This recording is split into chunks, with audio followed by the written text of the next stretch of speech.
আমরা আসলে ৬ বছর পরে আরেকটি ডাকসু পেয়েছি। তো এই ডাকসুতে শিক্ষার্থীদের প্রত্যাশার পরিমাণ আসলে অনেক বেশি।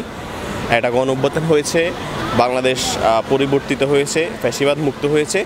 তো এইরকম একটা পরিস্থিতিতে ঢাকা বিশ্ববিদ্যালয় ক্যাম্পাসকে আমরা আবারও একাডেমিক হিসাবে গড়ে তুলতে চাই। শিক্ষার্থীদের এটাই চাওয়া যে ঢাকা বিশ্ববিদ্যালয় একসময় মাদার পার্টিগুলো, ছাত্র সংগঠনের যেই প্যাট্রনাইজেশনে যে পকেট সংস্থাগুলো চলতো, ওই ধরনের ক্লায়েন্ট প্যাট্রন বেসড পলিটিক্স যাতে ঢাকা বিশ্ববিদ্যালয় থেকে চলে যায়, এটা হচ্ছে শিক্ষার্থীদের অন্যতম দাবি। এর পাশাপাশি ঢাকা বিশ্ববিদ্যালয় একাডেমিক জায়গায় যে পিছিয়ে পড়ছে, এই জায়গাটা যাতে আবার রিক্লেইম করা যায়, এই জায়গাতে যাতে আমরা আবার উন্নত হতে পারি, এশিয়ার মধ্যে আমরা অন্তত টপ 100 পজিশনে যেতে পারি, এটা হচ্ছে আমাদের এখন ডাকসুতে শিক্ষার্থীদের প্রধান অন্যতম আকাঙ্ক্ষার জায়গা। দেখেন, ইশতেহার তো আসলে আমরা চমক দেখানোর জন্য দিচ্ছি ব্যাপারটা তা না। ইশতেহার দেওয়া হচ্ছে শিক্ষার্থীদের যেই জায়গায় বেসিক সমস্যা, যেই জায়গায় বিশ্ববিদ্যালয়ের প্রয়োজন, সেসব জায়গাকে অ্যাড্রেস করে আমরা ইশতেহার দেওয়া হচ্ছে।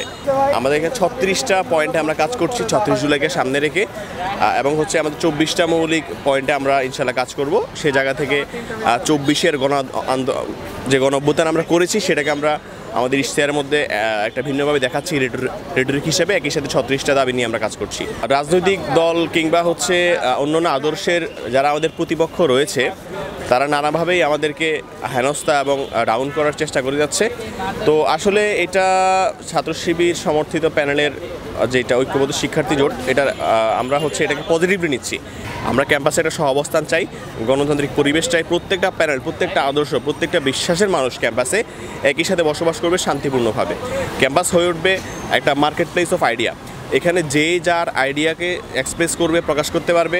কারো যদি কোনো আইডিয়া ভালো লাগে, সেই আইডিয়াতে সে সাবস্ক্রাইব করবে। কিন্তু এর মানে এই না আমার কোনো আইডিয়া ভালো না লাগলে আমি সেই আইডিয়াকে আমি হচ্ছে ভিলেইন বানাবো, সেই আইডিয়াকে আমি হচ্ছে ওর আক্রমণ করব, সন্ত্রাসবাদী কার্যক্রম চালাবো, এরকম আমরা চাই না। তো শিক্ষার্থীরা এইসব ব্যাপার বোঝে যে কারা মানে ভালো কাজের জন্য কাজ করছে, কারা হচ্ছে নিজস্ব কোনো আইডিয়া না থাকার কারণে অন্য আইডিওলজিকে আক্রমণ করার মধ্য দিয়ে তাদের কার্যক্রম পরিচালনা করছে। এই ব্যাপারগুলো শিক্ষার্থীর কাছে পরিষ্কার।